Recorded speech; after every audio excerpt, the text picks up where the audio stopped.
नमस्कार, वर्णिका में आप सभी का स्वागत है। आपके साथ मैं हूं संतोष सारंग और आप देख रहे हैं हम सबका पसंदीदा कार्यक्रम शब्दों की सत्ता। प्रधानमंत्री मोदी जानते हैं कि दलित, पिछड़े और आदिवासी लोग बड़े भोले होते हैं। एससी, एसटी, ओबीसी नेता का चेहरा आगे कर दो और पीछे से आरक्षण खत्म कर दो। उनकी नौकरियां छीन लो, उनके तमाम अधिकार को कुचल डालो, तब भी कोई शोर शराबा नहीं होगा। विष्णुदेव साय को छत्तीसगढ़ का सीएम बना दो, द्रौपदी मुर्मू को राष्ट्रपति बना दो तो आदिवासी लहालोट हो जाएंगे।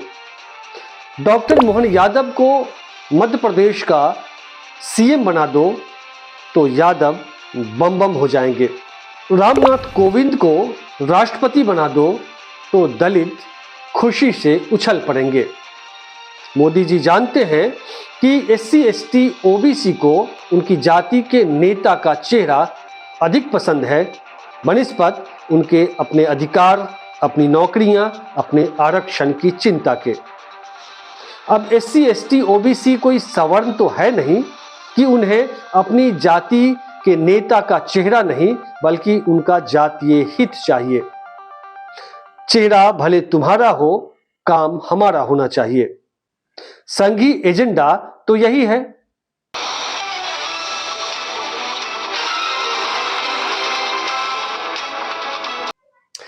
इस वीडियो में आगे बढ़ने से पहले आप सबसे गुजारिश है कि यदि अब तक आपने इस चैनल को सब्सक्राइब नहीं किया है तो प्लीज कर दें और इस वीडियो को लाइक, शेयर और कमेंट भी जरूर करें। साथियों, इस एपिसोड में हम देखेंगे, हम यह जानने समझने की कोशिश करेंगे कि कैसे भाजपा, जो कभी ब्राह्मण और बनिया की पार्टी कही जाती थी, वह आज दलित, पिछड़े और आदिवासियों की हितैषी बनने की कोशिश कर रही है या खुद को दिखा रही है कि हम बहुजन समाज के हितैषी हैं। इस वीडियो में हम इसी चीज की पड़ताल करेंगे कि क्या भाजपा वाकई एससी, एसटी, ओबीसी की हितैषी पार्टी है। विष्णुदेव साय को छत्तीसगढ़ का मुख्यमंत्री बनाया गया है। डॉक्टर मोहन यादव को मध्य प्रदेश का चीफ मिनिस्टर बनाया गया है। ये जो दलित और ओबीसी कार्ड खेला गया है, दरअसल यह कांग्रेस के लगातार ओबीसी के पक्ष में बोलने, नीतीश कुमार, तेजस्वी यादव के जातिगत जनगणना कराने और आरक्षण का दायरा बढ़ाने के दबाव के बाद सामने जो 2024 का लोकसभा का चुनाव है, उसे देखते हुए ये पासा फेंका गया है, यह चाल चली गई है।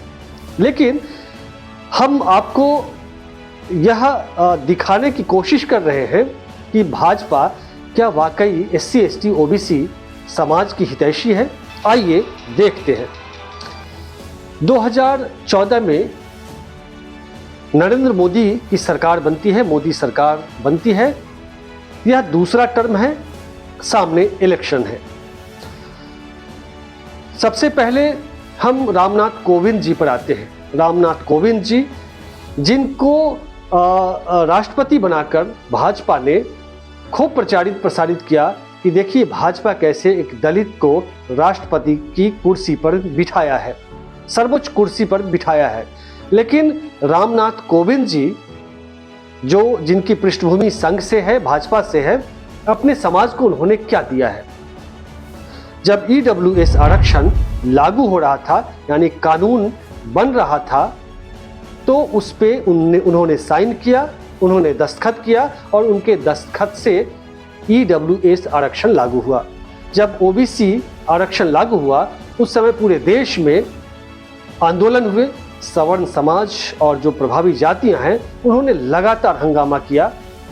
लेकिन 2 दिन की कवायद के बाद आनन फानन में ईडब्ल्यूएस आरक्षण लागू हो गया और इस तरह सवर्णों को, जो पूरे देश में लगभग 10 से 15% सवर्ण हैं, उनको 10% ईडब्ल्यूएस आरक्षण यानी आर्थिक आधार पर आरक्षण मिल गया। पहले से जन्मजात आरक्षण उनके पास है ही, जनरल कोटा में वे जाते ही हैं। तो दलित जो रामनाथ कोविंद के राष्ट्रपति बनने से गौरवान्वित महसूस कर रहे थे, वे सिर्फ यह सोचकर गौरवान्वित महसूस करते रहे कि हमारी जाति बिरादरी से राष्ट्रपति की कुर्सी पर विराजमान हुए, लेकिन उन्हें कोई वैसा जो उनके जीवन को बदल दे, नौकरियां, आरक्षण या तमाम चीज, उस पे उन्होंने कुछ खास काम उनका नहीं रहा। खुद को ओबीसी मां का बेटा कहने वाले प्रधानमंत्री नरेंद्र मोदी के आने के बाद दलित पिछड़े समाज को क्या हासिल हुआ? ईडब्ल्यूएस आरक्षण उन्होंने सवर्णों को दिया। नॉट फाउंड सुटेबल, जब एससी एसटी ओबीसी के जो कैंडिडेट जाते हैं वो आईआईटी में, आईआईएम में, डीयू में या तमाम जगह ये लगातार खबरें आती रही हैं कि जो एससी एसटी ओबीसी के कैंडिडेट हैं, जब इंटरव्यू देने जाते हैं, जब नौकरियों के लिए जाते हैं, जो केंद्रीय सेवा की नौकरियां उसमें, तो उन्हें एनएफएस करके, नॉट फाउंड सुटेबल करके उन्हें छांट दिया जाता है। अब आते हैं हम लैटरल एंट्री की बात करते हैं। लैटरल एंट्री के जरिए 2019 में ये लैटरल एंट्री की शुरुआत नरेंद्र मोदी की सरकार ने की।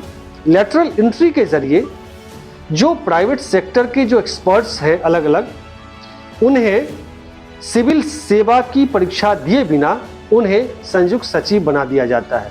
यानी जो देश की नीति और कार्यक्रम को लागू करने वाले या पॉलिसी मेकिंग में जो अग्रणी भूमिका निभाने वाले जो अफसर होते हैं, वे सिविल सेवा से चुन करके नहीं आते हैं, बल्कि सीधे सरकार के रहमो करम पर। अब चूंकि लैटरल एंट्री है तो सरकार जिसे भी चाहेगी उसे लाएगी।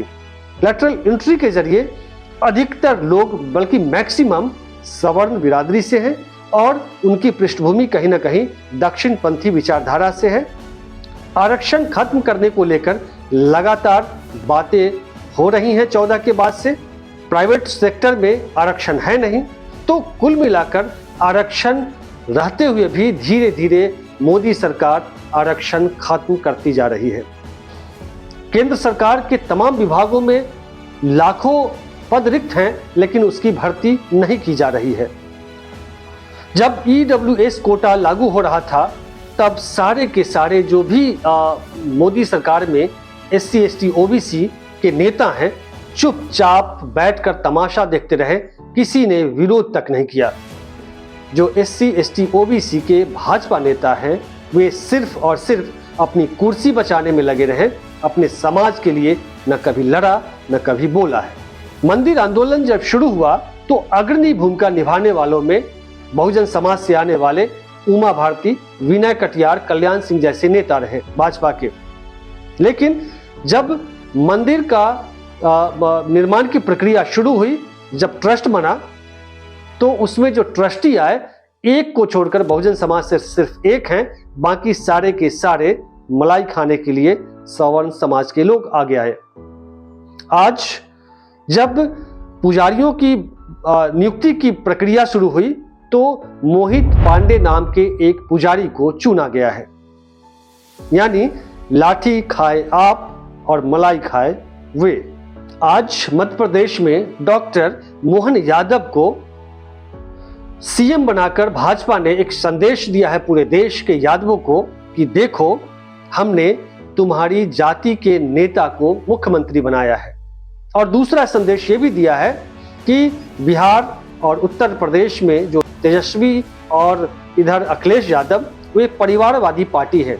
लेकिन आपको इसका विश्लेषण करना होगा कि भले ही तेजस्वी और अखिलेश की जो पार्टी है परिवारवादी पार्टी है, लेकिन जो फैसले लेती है वो सामाजिक न्याय के पक्ष में फैसले लेते रही है।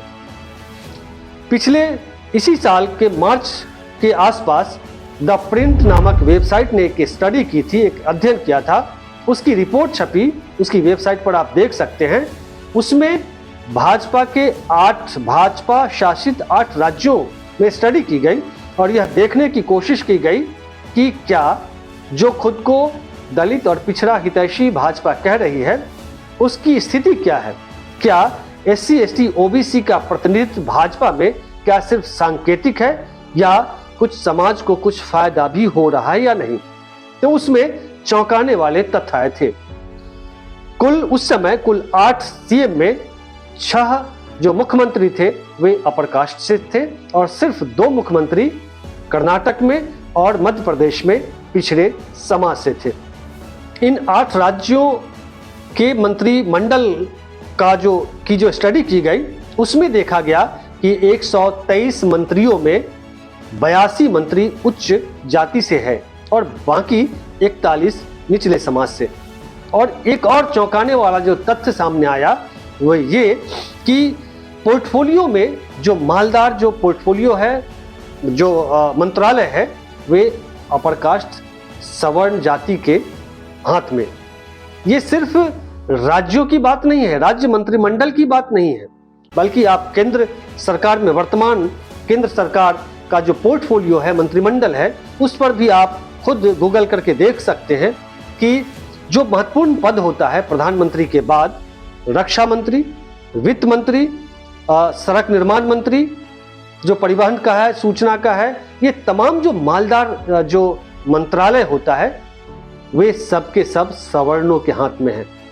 अब जो दलित पिछड़े जो नेता हैं भाजपा के जो मंत्रालय में हैं उनका पोर्टफोलियो देखिए, या तो राज्य मंत्री हैं या राज्य मंत्री स्वतंत्र प्रभार हैं या इक्के दुक्के जो पशुपति पारस जैसे जो लोग हैं उनका पोर्टफोलियो देखिए।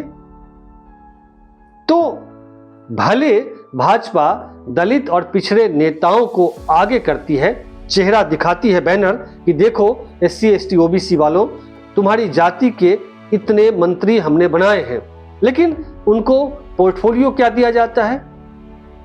उनको मुख्य जो मंत्रालय है, जहां मालदार जो मंत्रालय है, जहां मलाई है, जहां पावर है, जहां पैसा है, उसमें उनकी भागीदारी नहीं के बराबर है। यानी भाजपा ने SC ST OBC पर जो दांव खेला वो सिर्फ ये कि देखो आपकी जाति के जो लोग हैं, जो नेता हैं, उनको हमने मंत्री बनाया, उन मुखौटा सामने रखते हैं, लेकिन वे नेता सारे कठपुतली हैं जो सिर्फ अपनी कुर्सी बचाने में लगे होते हैं, अपने समाज के हित के लिए वे काम बिल्कुल नहीं करते हैं, कर भी नहीं सकते हैं, क्योंकि जो संघीय एजेंडा है वे पूंजीपतियों और सवर्णों के हित में काम करता है। सामाजिक न्याय का मतलब होता है संविधान की रक्षा करना, आपके SC ST OBC के अधिकारों की रक्षा करना, आपकी नौकरियों की बात करना। जैसे बिहार सरकार ने, जो अभी जदयू और राजद की जो सामाजिक न्याय की सरकार है, इसी को देखिए, इसने समानता लाने के लिए जातिगत जनगणना की बात की, आरक्षण का दायरा बढ़ाया और लगातार नौकरियां दे रहा है। गरीब के और समान परिवार के जो बच्चे हैं, कैंडिडेट हैं, उनके लिए तो सरकारी नौकरियों में ही अवसर हैं, जिसे खत्म किया जा रहा है। भाजपा की इस चाल को अगर SC ST OBC के लोगों ने नहीं समझा, सिर्फ अपनी जाति के नेता को उसका चेहरा देखकर यदि वोट किया, तो आने वाले समय में न नौकरियां बचेंगी, न आपका संविधान बचेगा, न आपका आरक्षण बचेगा। सवर्णों को देखिए, वे भले ही अपर कास्ट के हों, लेकिन यदि भाजपा के साथ आज नहीं है तो वे वोट नहीं करते हैं, जानते हैं कि उनका जातीय हित दूसरी पार्टियों के हाथ में नहीं है। लेकिन आप उस पार्टी के हाथ का खिलौना बनते हैं जो आपके संविधान पर लगातार हमले कर रही है, पार्टी जो आपकी नौकरियां छीन रही है, जो आपके तमाम अधिकारों को कुचल रही है। तो आपको देखना होगा कि आप उस पार्टी को अपना हितैषी मान रहे हैं कि जो आपकी जाति का चेहरा सामने करके कोई पद दे दिया, वह पार्टी आपकी हितैषी है, या आपके आपका जो संवैधानिक अधिकार है, आपकी जो नौकरियां हैं, आपका जो हित है, उसको बचाने की बात कर रही है। इस एपिसोड में बस इतना ही। तो चलिए फिर मिलते हैं अगले एपिसोड में, तब तक के लिए नमस्कार, शुक्रिया।